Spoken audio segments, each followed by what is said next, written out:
everyone, this is Angela and welcome to my channel. Please be sure to subscribe, like, and hit the notifications bell so that you will know whenever I release new content. Today's video is about the topic of submission. Now, before I go any further, let me advise that we are not afraid of the truth on this channel. The topic of submission, especially of a wife to a husband, is not an exclusively religious topic. However, there are religious texts that use the term submission and in some cases obedience when speaking about how a wife should relate to her husband. We will cover some of those religious verses. Now, everyone is welcomed on this channel. At the same time, we are progressive as well. We stick to the truth. So that means we will dive into some issues that may make some feel uncomfortable because we are not afraid to think outside of the box. However, the goal is to look at the truth and see things as they are for the sake of understanding the truth. The goal for us on this channel is not to make you feel uncomfortable while doing so. So you know who you are. If you cannot handle it when someone takes a critical but respectful view at some of the religious texts that you believe in, or some of the cultural practices that you adhere to, then I suggest that you go ahead and tune out. We do not force people out of their boxes or their comfort zones on this channel, but just know that it will not prevent the rest of us from going outside of the very box that you find comfort in. You are welcomed, and you will be welcomed to come back at another time when we cover a topic that is easier for you to handle. For those of you who are still here, thank you so much. And now let's get into it. So first, let's take a look at the definition of the word submit, which is the root word of submission. Okay, so according to Merriam-Webster, it is a verb, and it basically means to yield oneself to the authority of another. Another word for submit is to surrender. So let's look at the definition of obey, which is the root word of obedience. And you will see here that it also means to submit to an authority. Now that we are on the same page as far as understanding the meaning of the words submit and obey, let's talk about it. The word submission has caused a lot of conversation and controversy about how spouses should relate to one another within a marriage. That's because in many societies, girls in particular are groomed to women who will eventually become wives that are expected to be submissive and obedient to their husbands. However, as women have become more empowered through obtaining education and financial independence, in addition to that, women are more exposed to the world beyond the societies that they were born into. More people are doubting the practice of submission. The practice of allowing someone to take command over their autonomy or their own self-governance while simultaneously having the power to veto their decisions. And all of this is based on a religious text or an established tradition is being challenged. There is a biblical verse, Ephesians chapter 5, verse 22, that tell the wives to submit to their husbands in the same manner that they would submit to the Lord. In the Islamic world, there is the issue of beating a wife lightly or disciplining her if she does something to anger her husband. And this is based on the 4th chapter or the 4th surah of the Quran known as An-Nisa. An-Nisa is just, it translates to mean the women. And the verse in question is verse number 34. Now, there are plenty of figures that weaponize holy text and weaponize social norms for their own gain at the expenses of other people. However, there are some genuine people who are devout practitioners of their faith. These are the people who truly believe in the traditions of their culture, even if it's questionable by some, and are challenged because they sincerely want to follow every word and letter of their holy books, respectfully speaking. They're not out here trying to manipulate people. These are the people that are sincere. These are the people who will say, you know, as far as Ephesians chapter 5, verse 22, they would say, they will respond like, but it also says that a man is supposed to love his wife as Christ loves the church. So it balances out. These are the people that I'm speaking of. They are very well intentioned and they want to be on the right side of things. But here's the thing. The word submit was aimed directly at the wives. The word submit and its other forms, such as submission, appear a total of 16 times in the Bible. And out of them, there are at least 2 instances where it is aimed at the wives and aimed at women.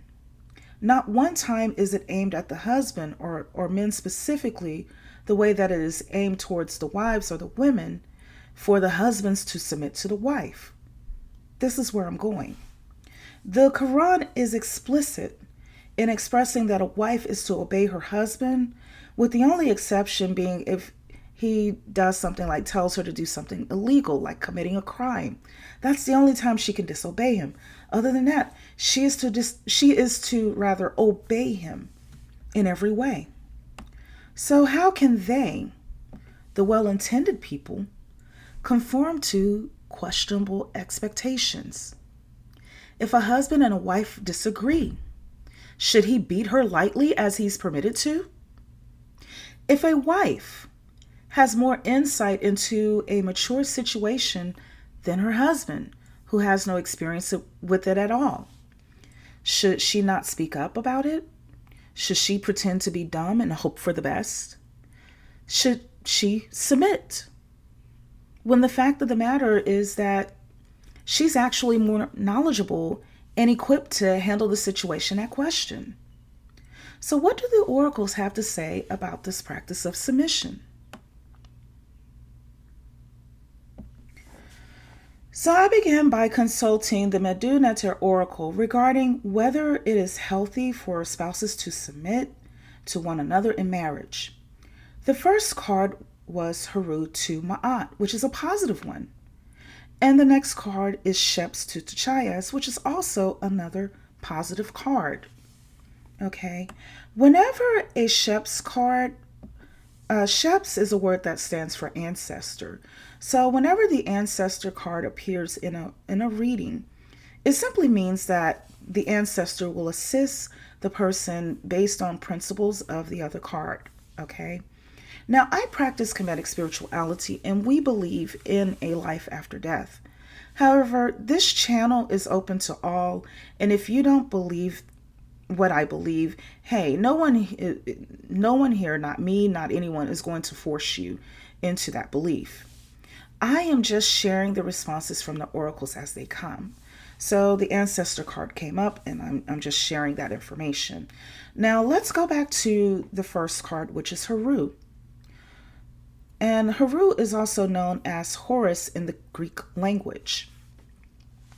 Heru is an energy that represents leadership. And it is a type of benevolent leadership. Heru's energy also deals with accepting truth and living truth, as opposed to living one's existence through illusions and through falsehoods. Heru's energy is like the sun on a warm, sunny day.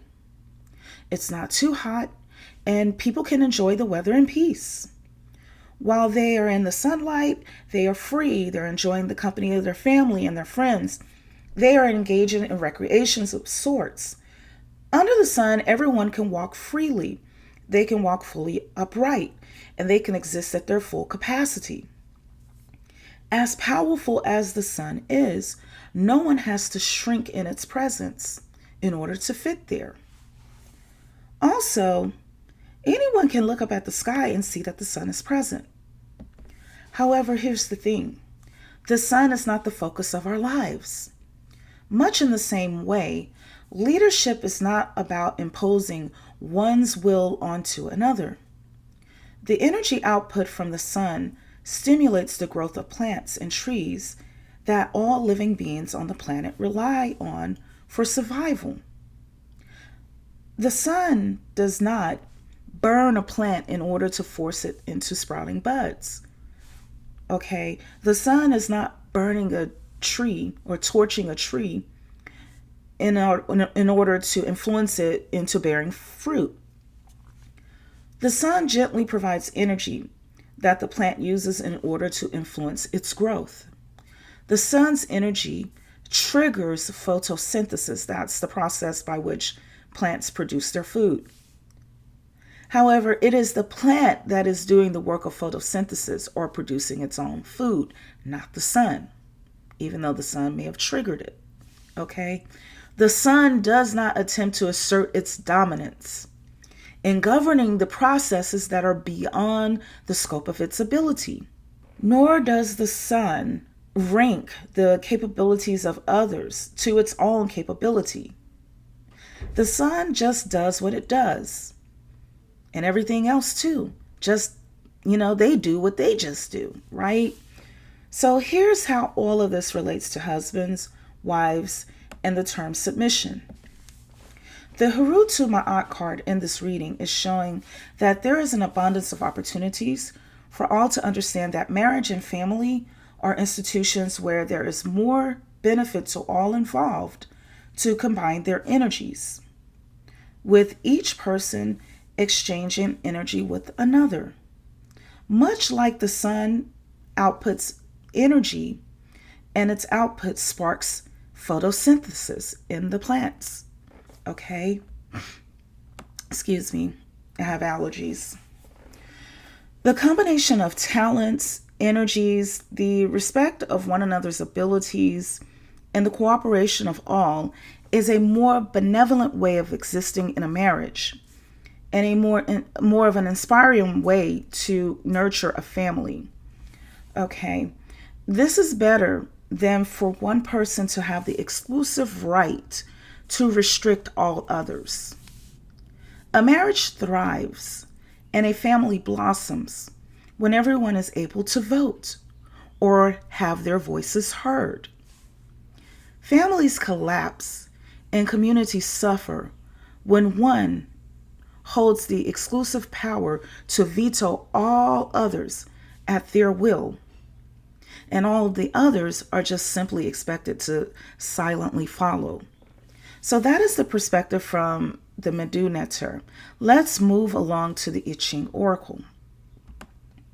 Okay, so the I Ching Oracle provides hexagram number 7, which is titled as the Army. The Army is used as an example in this hexagram to give instructions on leadership. The first thing that comes to mind is that in order to lead, one must learn to follow. Sometimes one will not have an answer because they lack insight on a situation. A true leader understands the value that comes from surrounding themselves with reliable people who can be depended upon when it's time to make important decisions and to take critical actions. This hexagram is about working together as a team, the way that you would see people working together in an army. In an army, there are cooks, there are medics, there are chaplains, there are marksmen, and so on. And each are respected and highly regarded. The general of the army, despite his high ranking, is at the mercy of a cook for his meal. He or she is at the mercy of their medics for pain management and so forth. So this hexagram emphasizes the importance of working together as a union in contrast to executing strict authority over others. This hexagram also gives an example of how people who are elderly, though they may be physically weaker than those who are younger, possess an immense amount of experience that the youth can benefit from. Given that this is the hexagram that showed up for how spouses should relate to one another, I am inclined to think that the physically weak person that is seen as elderly in the hexagram is actually referring to the wife, because, most women are not as physically strong as men, okay? The wife, though she may not have the capability to pick up 100 pounds with one hand, she certainly knows how to get the same job done, and probably even better in a different way. People who have more experience in the different situations that occur within the lifetime of a family can help those who are less experienced. They can bring inspiration to the lesser experienced. Okay? Rulership based on physical might, though it may be well intended on the part of some couples and some families, is not the best approach. The best approach is to see the marriage and family as a team effort, not as a dominant and submissive venture. The family thrives when everyone's voice is heard and when everyone has a vote, as opposed to one person having control over all others while having the power to veto their decisions. Okay, so this is what the I Ching says with hexagram number 7, and that is the end of the I Ching oracle reading and my interpretation of it. So I will now go into my commentary. Let's take a look at something called the United Nations Human Development Index, or the UNHDI. This is basically a report card about how each nation is performing as it relates to its average citizen. How much education, for instance, does the average citizen in this nation have in comparison to the average citizens of another nation? So it's like a report card and a comparison. Okay? So how much education do they have? How much access to healthcare are they able to obtain? How well are they doing? So a passing score on this report card for the UNHDI is going to be 0.80 or higher, or 0.80 and higher. These are the first 2 pages of the index. Norway scores the highest at 0.957. The US ranks number 17 on the list. Okay, now let's go to the last page. At the bottom of the page is Niger. Okay, and they rank the lowest. Now, this is not about the individual people and their, cultures. This is about what happens when women are expected to be submissive wives. I am here in the US, and the wives are not expected to be submissive to their husbands here. I can only imagine that in Norway it is the same way. However, in Niger, where a woman is expected to be obedient to her husband, we can clearly see how this is affecting the nation overall. And I say this very respectfully. I do not have an issue with any Nigerian or Nigerian citizen. Let me reemphasize that the topic of submission is not exclusively a religious or an exclusively cultural topic. I'm only pointing out the impact that a woman's submissiveness has on an entire nation. I am very aware of people who will weaponize their culture and holy verses in order to manipulate others, but they are not the reason why I did the readings. I did them because I sincerely think that the majority of the people simply have no answer about the topic of submission that can be answered without creating doubt. They are the reasons why I wanted to share oracle readings, because I understand the inner turmoil that comes with wondering whether or not you are doing the right thing, whether or not you are being the right person. I believe in God, but everyone is welcomed here. As my disclaimers say, you are free to be who you are on this channel. So I believe in God, and I believe that God gave everyone good sense for a reason, and it is okay for you to say no to anything that contradicts your ability to have a happy and healthy life with your spouse and family. I hope that people will continue to grow through gaining an education and seeing the world. So everyone, I hope that you continue to live a joy-centered life. Continue to educate your daughters the way that you would educate your sons. And spouses, husbands and wives, don't submit to each other. Okay? Don't do it. But instead, love one another without limitations, especially the ones that others seek to throw on you. That is all that I have for now. Please be sure to like, subscribe, share, and comment. Take care until next time.